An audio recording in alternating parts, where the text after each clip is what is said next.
이 아동학대만큼이나 또 많은 관심을 받는 범죄가 소년범죄. 중학생이 또래 학생들로부터 집단 폭행을 당했습니다. 수입차를 밤마다 훔쳐 타고 다닌 10대 청소년. 친할머니를 살해한 혐의로 10대 형제가 나란히 구속됐습니다. 요즘 뭐 한 드라마 때문에 되게 화제가 되고 있긴 한데 보면서 우리가 참 답답한 심정들을 많이 경험하셨을 텐데 정말 아동학대 못지않게 소년범죄도 지금 굉장히 중요한 우리 사회 화두가 되고 있죠.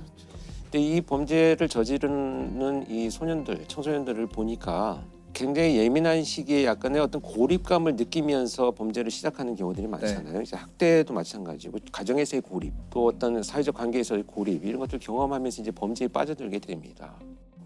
오늘 제가 소개해드릴 사건 중에 하나는 프로파일링을 시작한 초창기인데 2001년도에 발생한 사건인데요. 저한테 이제 요청이 왔었어요. 분석을 좀 해달라고.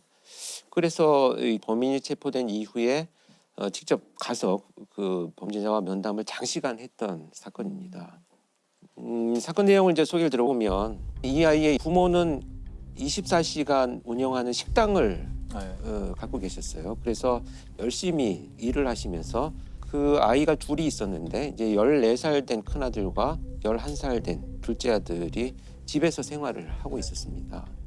그런데 이날 아버지가 집에 돌아와서 보니까 아이들이 집에 있어야 되는데 소리가 없어요. 그래서 작은 방에 문을 열어봤더니 이 11살 된 둘째 아이가 그냥 누워있는 상태에서 뒷머리를 강력한 둔기로 공격을 받아가지고 피가 그대로 고여있는 상태로 쓰러져 있는 거예요.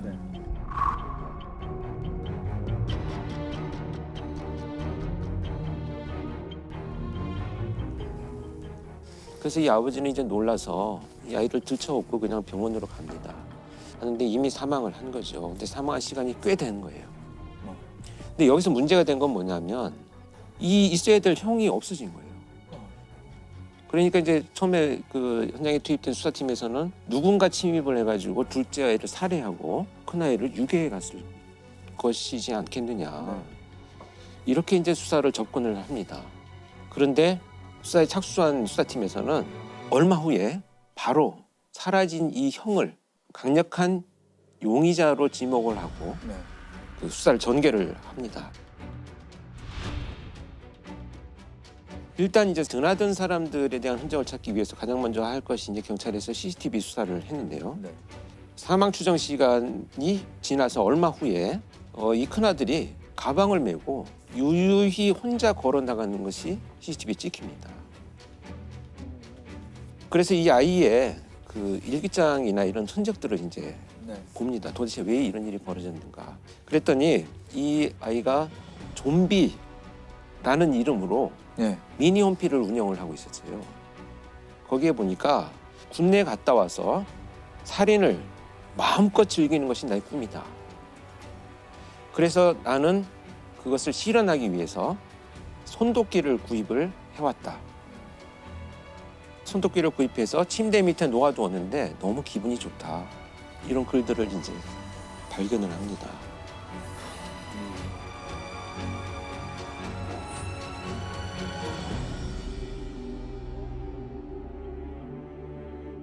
더군다나 이제 거기에서는 더 그 충격적인 것은 이제 가족하고 내가 더 이상 정이 들면 안 되겠다.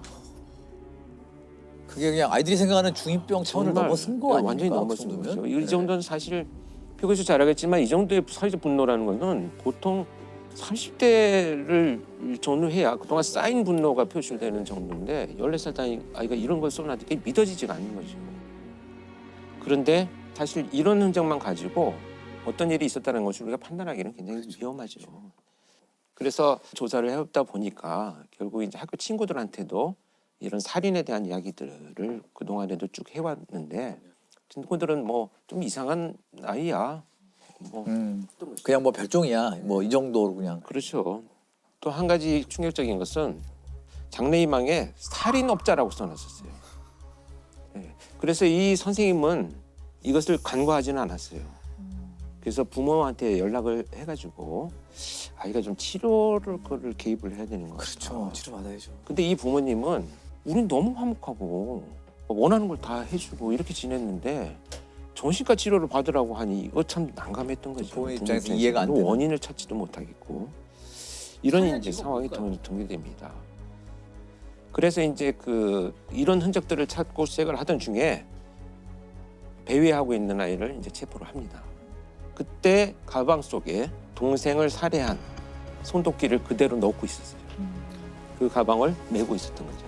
이렇게 해서 체포가 됩니다. 초등학생은 동생을 살해한 혐의를 받고 있는 형을 어젯밤 붙잡았습니다. 광주시 계림동에서 발생한 초등학생 살해 사건의 용의자로 사건 발생 14시간여 만에 검거됐습니다. 양군은 잠을 자고 있던 동생에게 흉기를 휘둘러 숨지게 한 혐의를 받고 있습니다. 아니, 왜 살해했을까요, 동생을? 왜 하필 타겟이 동생이 돼야 했을까요? 면담을 할 당시에 들은 이야기들을 좀 이제 전달을 해드리자면 이렇게 이제 살인을 너무 하고 싶다는 생각이 어느 날부터 이제 발전이 되어가기 시작을 하면서 이 아이가 당시 이제 체격이 굉장히 작았어요. 키도 작고 몸집도 작으니까 매일 팔 운동을 했다는 거예요. 왜냐하면 내가 공격을 하다가 실패를 하면 너무 왜소하기 때문에 다시 공격을 받으면 실패하니까 열심히 운동을 하고 이 손도끼를 가지고 막 달려가면서 나뭇가지를 막 이렇게 쳐서 연습을 하는 거죠. 근데 이 기간이 1년 정도 되니까 이제 자신이 생긴 거예요. 아, 1년 동안 그걸 연습한 거예요. 연습해서 자신이 생겨가지고 이제는 실행을 해야 되겠다. 그런데 될지 안 될지 궁금한 거예요. 그 희생자가 바로 이 동생이 되는 겁니다. 그래서 엎드려서 잠을 자고 있는 동생을 말씀드리기도 어렵지만 손도끼로 뒷머리를 내리쳐서 이제 살해를 하고 동생이 움직이지 않으니까 그의 표현에 의하면 이제 내가 할 수 있겠다라는 생각 때문에 너무 기분이 좋아서 동생한테 잘 가라 라고 인사를 하죠. 왜 동생을 죽였어요? 제가요 감정으로 사람을 죽인다면요 친구들 좀 싫은 친구들 죽였을 텐데 걔가 사람이니까 인간이란 것이 얼마나 나약했을까 해갖고 한번 해봤죠.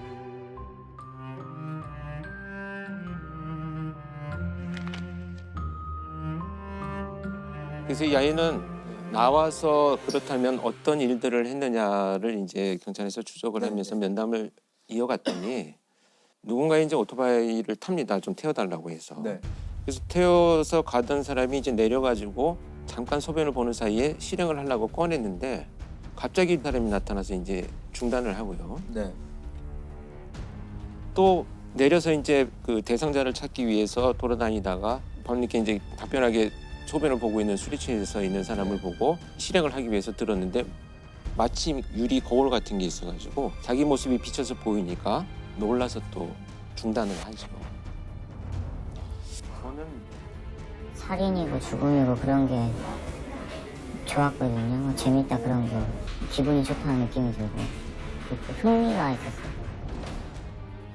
저는 정말 지금까지 그 1000명이 넘는 범죄자를 만났지만 어떤 일을 하고 싶냐 나오면 라고 했더니 이런 말을 하는 아이는 처음 봤어요.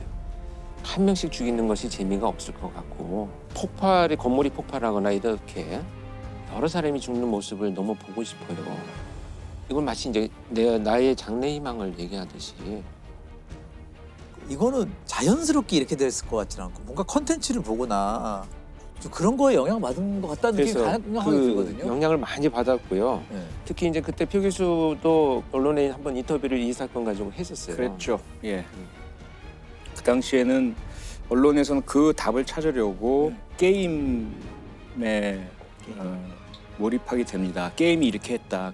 게임에서 하는 것들을 현실에서 그대로 적용하려고 했다라고 섣불리 진단을 하면서 맞아요. 게임 중독의 원인이라고 얘기를 했는데 사실상 전혀 학술적이거나 의학적인 근거는 없는 거예요. 네, 그렇죠.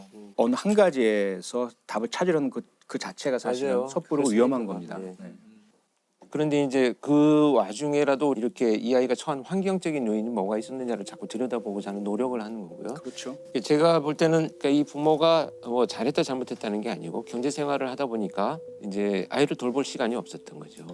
교대로 집에 와서 잠을 주무시고 또 일을 하러 가고 케어할 수 있는 기회가 없어졌고 결국은 그것이 이제 방임의 결과로 나타난 거죠.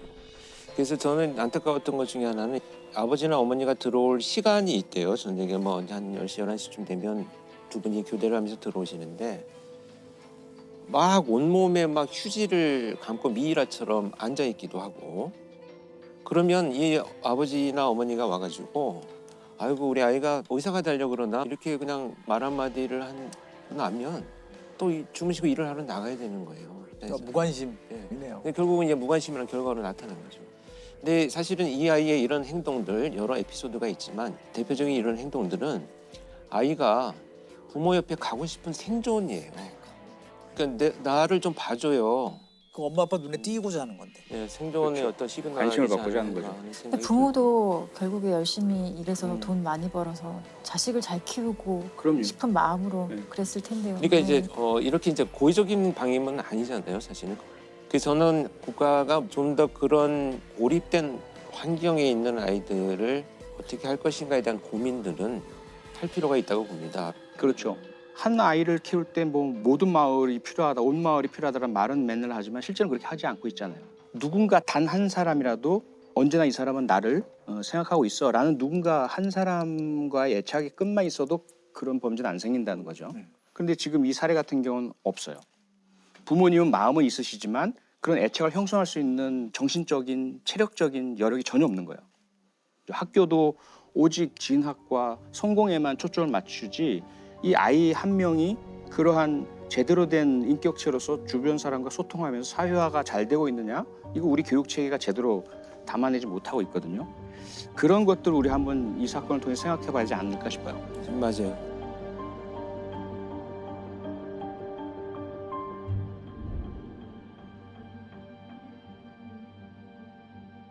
그러면은 형량은 어떻게 받았나요? 청량은 일단 소녀법이 적용이 돼가지고 이 사건은 재판은 비공개로 진행이 됐고요. 네. 4년 단기보호 처분을 받았습니다. 4년. 사실 수위가 높은 범죄였는데 처벌 논란이 꽤 있었을 것 같아요. 4년이잖아요. 보호처분. 성사 미성년자니까 촉법소년. 표철 교수님은 촉법소년에 대해서 어떻게 생각하세요? 촉법소년 문제 간단치가 않죠. 근데 강한 처벌만이 해결책은 아닌 것은 분명하지만 가학적이고 강력한 범죄에 대해서는 오히려 처벌이 피해자에게도 그것이 어떤 회복 효과를 주진 않겠지만 그나마 회복의 출발점은 될 수 있거든요. 나에게 이런 행동을 한 가해자가 정의 심판을 받았고 처벌을 받았어 라는 것은 심리적 치료를 할 수 있는 첫 출발점은 돼요. 그런 출발점은 되기 때문에 강력 범죄를 저지른 경우라면 온당한 처벌을 무겁게 받아야 한다. 그렇지 않고 또 주변의 잘못, 성인들의 잘못으로 인해서 행해진 그러한 청소년 범죄라면 그들에게는 환경 개선이 더 중요하다. 그것이 저는 핵심이라고 생각합니다.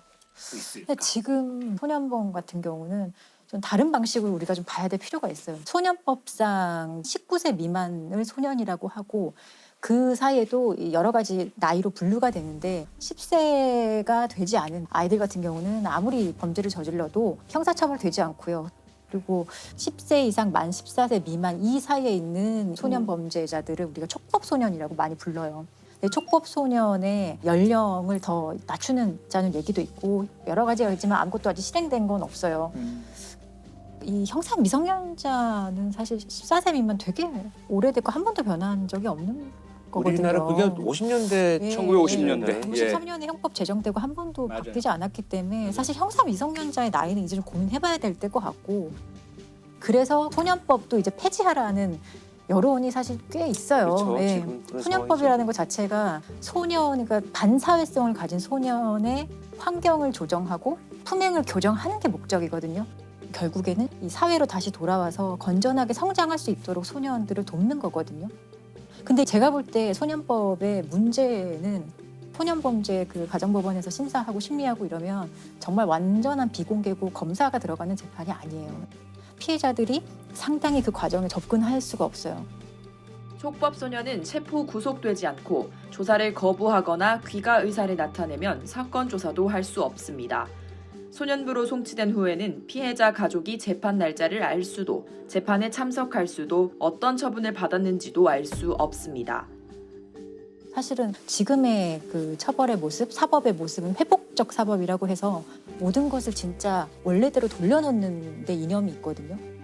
근데 이 회복적 사법의 가장 전제가 되는 건 가해자의 책임과 사과거든요. 피해자에 대한 사과.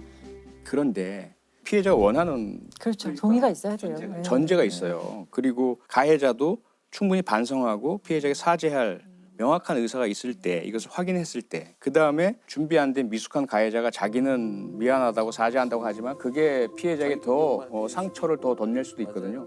그렇게 하지 않도록 훈련된 그 맞아요. 중재자가 중재자들, 네. 미리 네. 얘기를 나누고 조정한 다음에 하는 네. 거죠. 훈련된 중재자가 없어요. 그래서 안 되는 거예요. 그게 그게 핵심이죠. 그냥 돈으로 범죄 피해를 흥정하려고 한다는 네, 생각 맞아요. 때문에 피해자들이 오히려 더 반감을 가지는 경우가 많아요. 근데 이런 절차가 지금 이 소년법은 소년을 보호한다는 목적에 의해서 이런 것들이 많이 좀 잘 지켜지지 않고 있고, 이런 것들을 하나도 개선을 안 하면서 소년범법을 없애라, 소년범을 강력하게 처벌하라 하는 것은 사실은 근본적인 해결 방안은 전 아니라고 생각을 해요. 이 결국 이런 아이들의 범죄는 성인 범죄로 이어질 가능성이 굉장히 높습니다. 결국 재범이 높다라는 이런 의미가 되겠고요.